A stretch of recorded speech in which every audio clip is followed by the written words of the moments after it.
Today on People Now, a plane crash miracle. Wait until you hear the surprisingly good news from this plane crash that left the plane split in half. The winner of The Voice is... The Voice crowns the youngest winner in the show's 14-season history. And a bee buzzed Prince Harry during a speech. It sent Meghan and Camilla into a chuckle, and we can't get enough. Plus, Tom Hanks' son, Chet, opens up about his 2 years of sobriety. Hello from L.A. And Andrea is in Los Angeles for the Survivor season finale. She is live with us with all the scoop on what we can expect in tonight's show. It is all today on People Now. Survivor's ready. Go!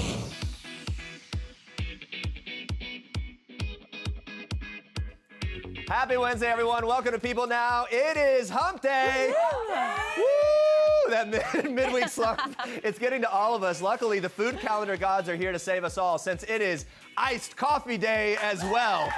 I know. That is right. I don't have one right now, but I am in LA. That already wakes me up. But grab a cup of Joe to get you through the week. You deserve it. So in honor of this very delicious holiday, we want to know, what wakes you up in the morning? Is it that coffee smell? Is it a nice hot shower? Tweet us by using the hashtag PeopleNow, and we'll get to your answers very soon. It's that coffee smell. You're prepared, Jeremy. Yeah, I'm prepared. I am ready for this. I need this every day to get it going. All right, first we move on to this, everyone. Very serious story. A miracle in Honduras after a jet carrying 6 people crashed off the runway and nearly broke in half. All 6 passengers, which included 5 Americans and 1 Venezuelan crew member, survived the crash, this according to ABC News. The passengers were allegedly rescued after their Gulfstream overshot the runway in Tegucigalpa, the nation's capital, after departing from Austin, Texas. Now, 4 of the passengers work for Easy Corp, the second largest owner of U.S. pawn shops. 3 employees were reportedly treated and released with minor injuries, while one company's COO, Joe Rotunda, suffered broken ribs and a punctured lung.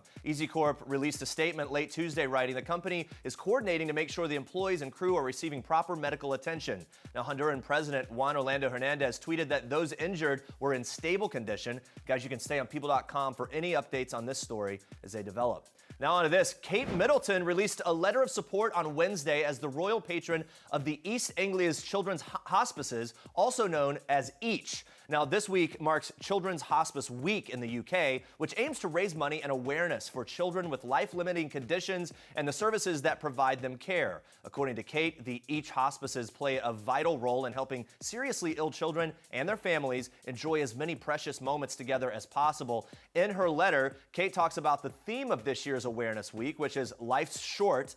She calls everyone to share what they love most in life as a reminder of how precious time can be. She herself reveals in the letter, quote, "It is the simple family moments like playing outside together that I cherish." Kate has been royal patron to the EACH hospices since 2012. Now on to this. Bryn Cartelli, you did it! The youngest finalist in Voice history wins it all!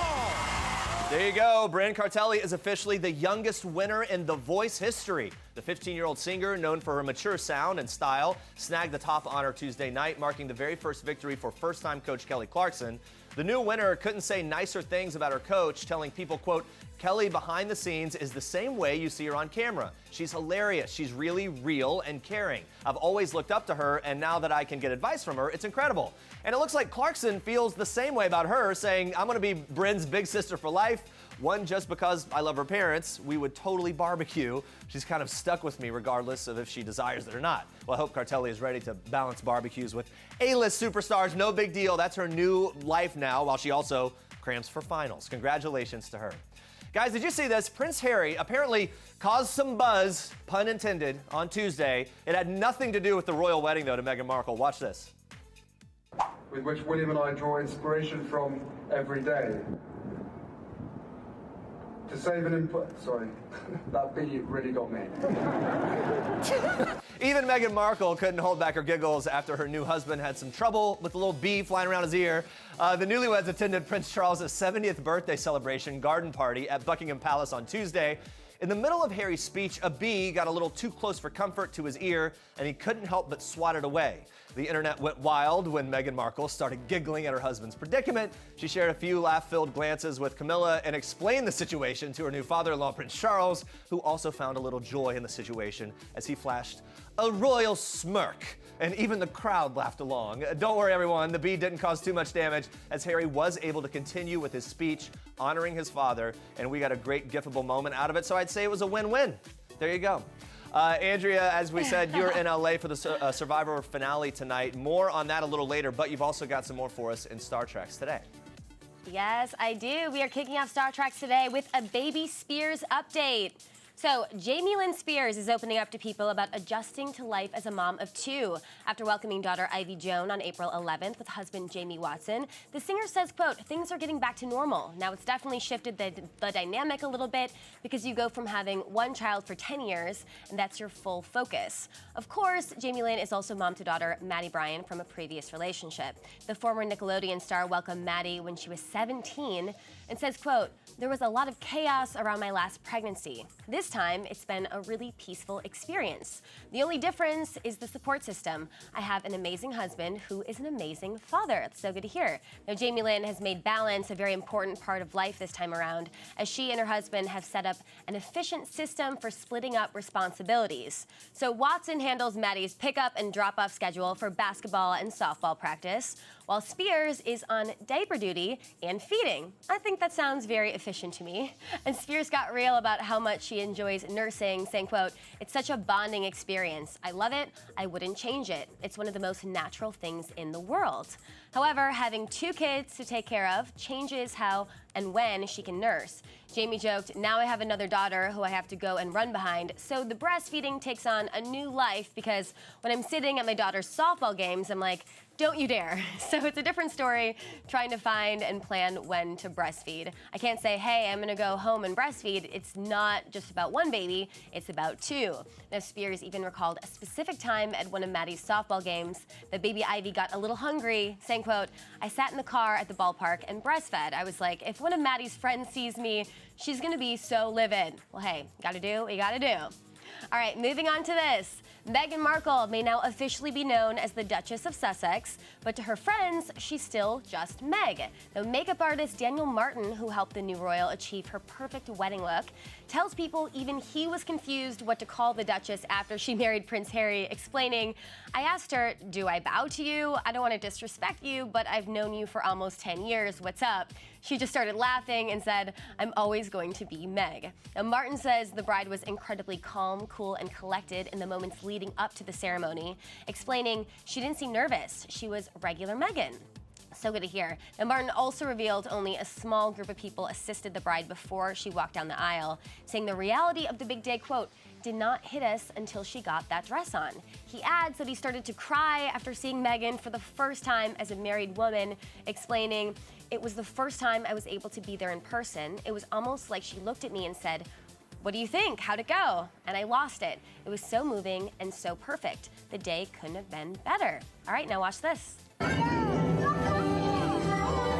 Minnie!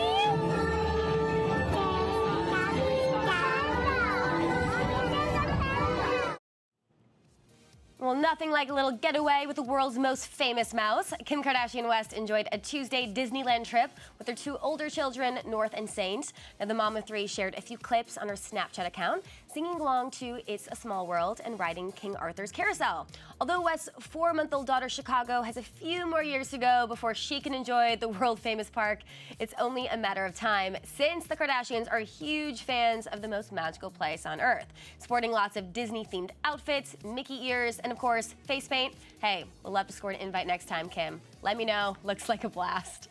Well, forever couple goals Michelle and Barack Obama help us all continue to believe in love. They really do. And Michelle says that after over 25 years of marriage, the duo is, quote, still having fun. The former First Lady shared this photo of her and the former president on their wedding day in 1992 and revealed that there's way more than meets the eye in the photo. So even though the couple is all smiles when the groom removes his bride's garter belt, always a fun moment at a wedding, by the way, Mrs. Obama says, quote, you can't tell it from this photo, but Barack woke up on her wedding day in October 1992 with a nasty head cold. Yikes. But she says that as soon as she met Barack at the altar, the cold disappeared and they ended up dancing all night long. Can they be any cuter? I don't know if they can. This throwback photo is one of many old family photos the former FLOTUS has been uncovering while working on her first memoir, Becoming, which will be out November 13th. Now, the process of writing the book has been a deeply personal experience for Obama, who says, quote, "It has allowed me for the very first time the space to honestly reflect on the unexpected trajectory of my life, how a little girl from the south side of Chicago found her voice and developed the strength to use it to empower others." What an inspiration. We love her. And you guys, we've been saying it. I'm in LA. I'm going to cover the Survivor finale tonight. I'll be on the carpet. I also have to tell you about my very interesting flight to LA yesterday from New York. So I posted this tweet. There was this woman next to me on the flight who had an actual workout band. So I tweeted this. I'm currently wine buzzed on a plane, obviously. And the girl next to me is doing a legit leg workout with the band. She brought an actual workout band, put it around her legs. She's doing a leg and ab workout next to me as I sip away, no regrets. And she was doing this thing. Right? She had the band around her legs, and she was like, you know, opening up her legs. Yes, the thigh and master. Then she was, thigh master, I guess. Then she was pulling her legs up to her abs, and so she was hitting the abs as well. So I was noticed looking around, thinking if anyone was seeing this. I read the tweet. I thought it was great, but then your responses and some of the replies were amazing too, especially this one. Yeah, this guy with said buzz, do you think you could possibly follow me back tonight? Let's make some rash choices. Look, guys will do anything to get a follow back, and then you're like, but you're not having it. You're like, your timeline's very sports, so we'll see. What do you have? Yeah, and then I loved his response though. sports. He's like, my hair though says fashion, everything. Anyway, it's so good, and I'm glad that you made it. And I hope that.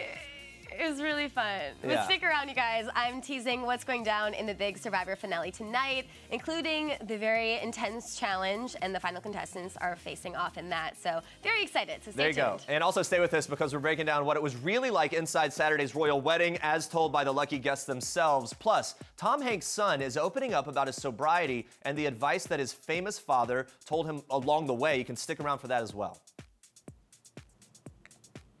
Well, let's check in on our question of the day. It is iced coffee day. Woo-hoo! We've been asking you guys, what wakes you up in the morning? One Twitter user says, I have to drink my coffee hot, but coffee is a must in the morning to get me going. Yes, I agree. Yeah, Twitter been celebrating the holiday all day long. Let's look at some of these tweets. I'm on a roll this morning thanks to my legal dose of caffeine. Thank God it's all legal. And today is iced coffee day, and if this isn't a holiday made for me, I don't know what is. So there you go. Yeah, a lot of people enjoy. I mean, it's like kind of like give me an excuse. I mean, I guess every day is that for me. Yeah, or drink it all day long. Whatever it takes. Guys, keep the comments coming in. We're going to check in again with you very soon. But now we move on to this.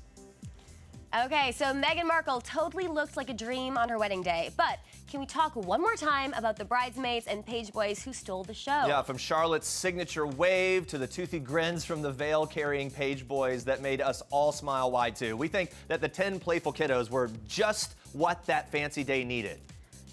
And now we're learning more about just how they pulled it all off. So the girls wore Givenchy, just like Meghan, and carried mini replicas of her bouquet, which is very, very sweet. Yeah, and the boys wore a mini version of Harry's military frock coat, and they looked incredibly distinguished. But looks can be deceiving. Let's remember, all 10 bridal party members were under the age of 8. And even though we saw them looking very well behaved, they definitely acted their age from time to time during the big day. Yeah, William and Kate's nanny even helped corral the kids with the promise of Peppa Pig and Smarties candies. Royal kids are just like us. I mean, Smarties candies, I'll do anything. Yeah, and Princess Charlotte did some wrangling of her own. According to a palace source, the strong-willed 3-year-old told a fellow young bridesmaid, no, you can't go yet. We have to wait until we are asked. A source told People back in January that Charlotte is very confident and always chatting away. So this definitely sounds like her. It's believable. Yeah. Well, we were just 2 of the millions of people glued to their TVs on Saturday. We didn't want to miss a moment of Prince Harry and Meghan Markle's fairy tale wedding. Yeah, but after their carriage ride around Windsor, we have to admit that we were pretty bummed that we wouldn't get to see what happened the rest of the day because it was full. Lucky for us, some generous wedding guests are telling all in this week's People about the lunchtime and evening reception. So maybe after this, we can kind of pretend we were there all along. I don't know. Maybe. Let's start at Windsor Castle with the afternoon reception. This is the one that was hosted by the Queen for all 600 ceremony guests. While Harry and Meghan mingled with their guests, Elton John entertained the crowd with some of his biggest hits like Can You Feel the Love Tonight and Tiny Dancer. Yeah, okay, definitely better than your average wedding DJ, I would say. Elton John's just over there casually singing, no big deal. And Prince Harry and Prince Charles made speeches at this reception too. One guest, Tessie Ojo, says that Harry ended his speech with, quote, "I can't wait to spend the rest of my life with you if you'll have me." Then he added, "Of course, you have me already." Very sweet. Yeah, when it was Charles's turn to give his speech, guest Claudia Bradby said he pulled a total dad move. He reminisced about Harry being a little kid, saying he couldn't believe that this, quote, lovely fine man was the same baby he had changed the nappies of unsuccessfully and put to bed at night with a bottle. Change the nappies. Charles also said how proud he was of Harry and everything that he's achieved in life. And it's really sweet to hear about kind of this side of the royals, not just as famous faces, but really as a family. All right, let's get to the good stuff now. The nighttime reception, which was a party for the ages. Yes. I mean, there's even reports that the tequila tycoon himself, George Clooney, hopped behind the bar to serve drinks. I mean, sign us up for that. Yeah, there were only 200 guests invited to that particular party, all close friends and family of Harry and Meghan, so everyone could really kind of let loose there. Yeah, the guests dined on a 3-course meal and sipped ginger-infused cocktails, which was a hilarious nod to Harry's famous red hair. I love that. A source tells people that it was a huge dance party. One famous guest, Serena Williams, you may have heard of her. She was even spotted playing beer pong. I wonder if her world champion tennis skills, does that translate to beer pong? I don't really know. Okay, I'm sure it does. I'm sure it does. I'm sure she totally killed it. According to one guest, William delivered a classic best man speech and was in a jokey and wonderful mood. Yeah, then Harry hosted a game of true or false, where guests had to guess which nicknames he's been given by the media and which were fake. There's a lot to choose from there. Remember when he was Party Prince? That was actually a thing for a while. Oh, we cannot forget that, yeah. But it was Meghan's speech that everyone was really waiting for her to get up and speak at the reception. Is a total break from previous royal wedding protocol, so it really took the cake here. Yeah, one guest called her speech very well crafted and even brilliant, and went on to add that the speech showed off how warm Meghan is as a person. Of course, we wouldn't expect anything less from her. Yeah, no, we really wouldn't. All right, you guys, this week's issue of People cracks out the old photo album to take a deep look into the immensely different childhoods of newlyweds Prince Harry and Meghan Markle. One thing they had in common is they were both so cute. They're super adorable throughout all these. Very adorable. Yeah, kicking off with those terrible twos. Meghan was a happy tot with a loving childhood while growing up in sunny Los Angeles. While way across the pond, Harry was a cheeky child, as the Brits say. He was quite cheeky chap. That's what they say. Yes. According to Princess Diana's biographer, Andrew Morton, Harry was a little scamp who loved to stir up the pot. Yeah, by around 6 years old, it had already been 4 years since Meghan's parents, Thomas Markle Sr. and Doria Ragland, ended their marriage. Yeah, Harry still had both parents at that age since his parents divorced when he was 11, though Harry recently admitted that he and William, quote, never saw our mother enough of our father enough. Yeah, neither of them. And by 14, Meghan was a Catholic schoolgirl attending LA's Immaculate Heart School. She was considered a supportive then mom by one of her classmates. Yeah, by that same age, Harry had already suffered the devastating loss of his mother, Princess Diana. Now, he followed in his big brother William's footsteps and was enrolled in college a year after his mother's passing. By 17, Harry was an avid polo player, though he did struggle academically in school to some degree, while Meghan was a mentor to younger students at her school and described as having real depth by one of her teachers. It seems like nothing has really changed about her. She's still very young. Yeah, it's amazing how fate moved to bring these two together, and it's very, very lovely. What a great story. All right, guys, let's move on to this. Tom Hanks and Rita Wilson's older son, Chet Hanks, is forging his own path in Hollywood and embracing his famous family's legacy. Yeah, the 27-year-old who battled drug addiction in the past tells people he's 2 years sober and he wouldn't trade it for anything. Chet revealing that his main focus right now is just raising his 5-year-old daughter and advancing his acting career. Yeah, he's currently starring in the season of Fox's hit show Empire, where he's both acting and rapping. Really cool. Watch this. Hold up, he think he got the sauce, so we think he's swagging on me. Well, I pack enough shells to turn your sauce to ravioli. I'm trying to imagine Tom Hanks doing it. I can't quite, but this guy's good. Of course, when your dad is Tom Hanks, what kind of fatherly advice do you get? Well, Chet tells people the best advice his dad has given him is show up on time, know your lines, and be nice to everybody. Now watch this. All right, here we go. For immunity and reward. Survivors ready. Go!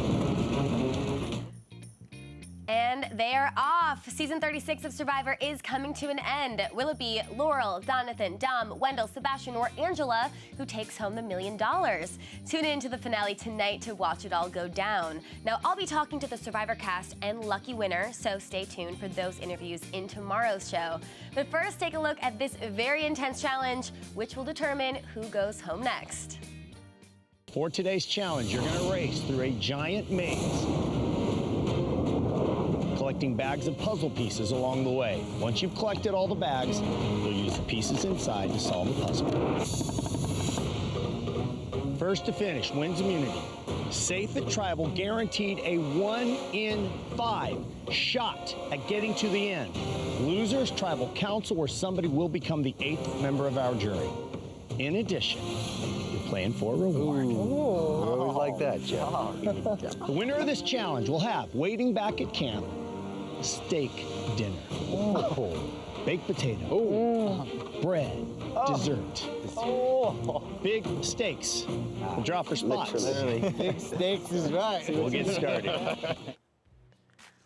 I'm excited to see who wins. All right, let's check in on our question of the day one last time. In honor of Iced Coffee Day, we've been asking, what wakes you up in the morning? One Twitter user says, any type of coffee and some dancing tunes always gets me going in the morning. Yeah, I gotta get dancing. All right, let's take a look at the Twitterverse, as we call it. We got a little answer here. Me on Iced Coffee Day, yep, dancing because, again, as I've said, it's an excuse, and that's all we really need. And then this one, wait, isn't every day Iced Coffee Day? Yeah, I think it is. And there it is. Iced Coffee Day is every day for me. So there you go. Me too. Andrea, you and I usually do the hot coffee. You answered your own question. Yeah. I usually do hot coffee. I haven't switched over yet to the iced coffee. Yeah. I'll do that in a little bit. Then you know it's truly summer. We'll do it when you get back to New York after this great adventure. Now we're going to be asking you guys a new question of the day tomorrow on People Now. Come back at 8:30, and coming up tomorrow, Southern Charm stars Catherine Dennis and Craig Conover are opening up about all the drama this season, including their thoughts on Thomas's new girlfriend Ashley, plus Derek Luke from 13 Reasons Why. He will be here live. He is answering your fan questions on the hit Netflix series. It's going to be huge. We can't wait for him. Thank you so much for watching. Have a great day, guys.